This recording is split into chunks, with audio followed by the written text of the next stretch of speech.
Warangal RTC ఉద్యోగుల నిరసనలో ఉద్రిక్తత చోటు చేసుకుంది. నర్సంపేటలో డ్రైవర్ శంకర్ గౌడ్ ఆత్మహత్యాయత్నం చేశాడు. పెట్రోల్ పోసుకొని నిప్పంటించుకున్నాడు శంకర్ గౌడ్. శంకర్ గౌడ్ను ఎంజీఎంకు తరలించారు కార్మికులు. 2 రోజులుగా సమ్మెలో పాల్గొంటున్నాడు డ్రైవర్ శంకర్ గౌడ్.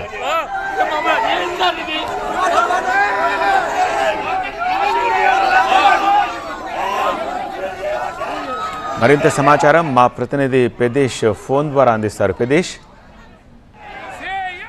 నిరసనలతో 2 రోజుల నుంచి కొనసాగుతున్న ఆర్టీసీ కార్మికుల సమ్మె 2వ రోజు కాస్త ఉధృత రూపం దాల్చింది. ఈ రోజు ఉదయం నుంచి చాలా ప్రాంతాల్లో చూస్తున్నాం నిరసన కార్యక్రమాలు పెద్ద ఎత్తున కొనసాగుతున్నాయి. ఈ క్రమంలోనే నర్సంపేటలో ఒక్కసారి ఒక హైటెన్షన్ వాతావరణం చోటు చేసుకుంది. శంకర్ గౌడ్ అనే ఆర్టీసీ డ్రైవర్, అతను ఒంటిపై పెట్రోల్ పోసుకొని నిప్పంటించుకున్నాడు. నిప్పంటించుకున్న అతన్ని అక్కడ వెంటనే గమనించిన సహచర డ్రైవర్లు, అదేవిధంగా కండక్టర్లు ఆ నిప్పు అతని ఒంటిపైన మంటలు చెలరెగుతున్న క్రమంలో అతని ఆ మంటలను అక్కడ పక్కన ఉన్నటువంటి బస్తా సంచులతో అతన్ని ఆర్పే ప్రయత్నాలు చేశారు. ఆ తర్వాత అక్కడి నుండి పోలీసులు, అదేవిధంగా ఆర్టీసీ సిబ్బంది అంతా కలిసి అక్కడ నుంచి ఎంజీఎం ఆసుపత్రికి ఉటావటం తరలిస్తుంది. దాదాపు 80% అతనికి ఒళ్ళంతా కాలిపోయి ఉన్న నేపథ్యంలో అతను అక్కడి నుంచి ఎంజీఎం ఆసుపత్రికి తరలిస్తున్నారు. అయితే అతను ఆత్మహత్యకు యత్నించిన అనంతరం అక్కడ ఒక్కసారిగా నర్సంపేటలో హైటెన్షన్ వాతావరణం చోటు చేసుకుంది.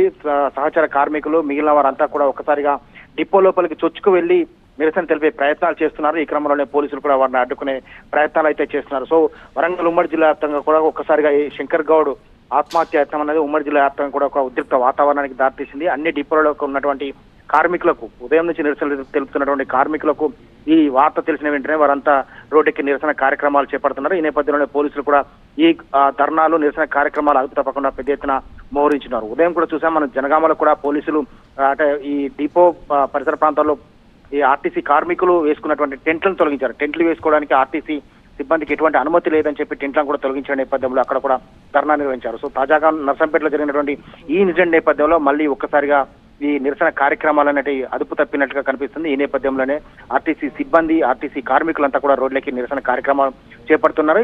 ఈ నిరసన కార్యక్రమాలు అదుపు తప్పకుండా పోలీసులు అయితే పెద్ద ఎత్తున మోహరించున్నారు. మరికొద్దిసేపట్లోనే శంకర్ గౌడ్ని ఎంజీఎం ఆసుపత్రికి తరలిస్తారు. ఎంజీఎం ఆసుపత్రిలో అతనికి చికిత్స అందించడానికి కూడా పూర్తి స్థాయిలో ఏర్పాట్లు చేస్తున్నారు. అయితే ఆ ప్రభుత్వ అధికార యంత్రాంగం, ప్రజాప్రతినిధులు కూడా ఎవరు కూడా ఆందోళన చెందొద్దు, ఇటువంటి ఆత్మహత్యలకు పాల్పడవద్దని పదే పదే చెప్తున్నప్పటికీ ఈ విధంగా వారంతా ఉద్యోగాలు పోతాయని కొంతమంది ఆందోళన, కొంతమంది లోపల ఈ నిరసన ఎటు అదుపు తప్పుతుందో, లేకపోతే వాళ్ళ ఉద్యోగాలు ఊడిపోతాయి, అసలు ప్రభుత్వం వాళ్ళ డిమాండ్ ఒప్పుకుంటుందో లేదో అనే ఒక ఆందోళన నేపథ్యంలో కూడా ఇటువంటి సంఘటనలు చోటు చేసుకోవడం ఆర్టీసీ కార్మికులు, వాళ్ళ కుటుంబాలనే తీవ్ర మనవేదనకు గురి చేస్తున్నాయని చెప్పి కూడా ఆర్టీసీ సిబ్బంది చెప్తున్నారు. రైట్ పెదేశ్.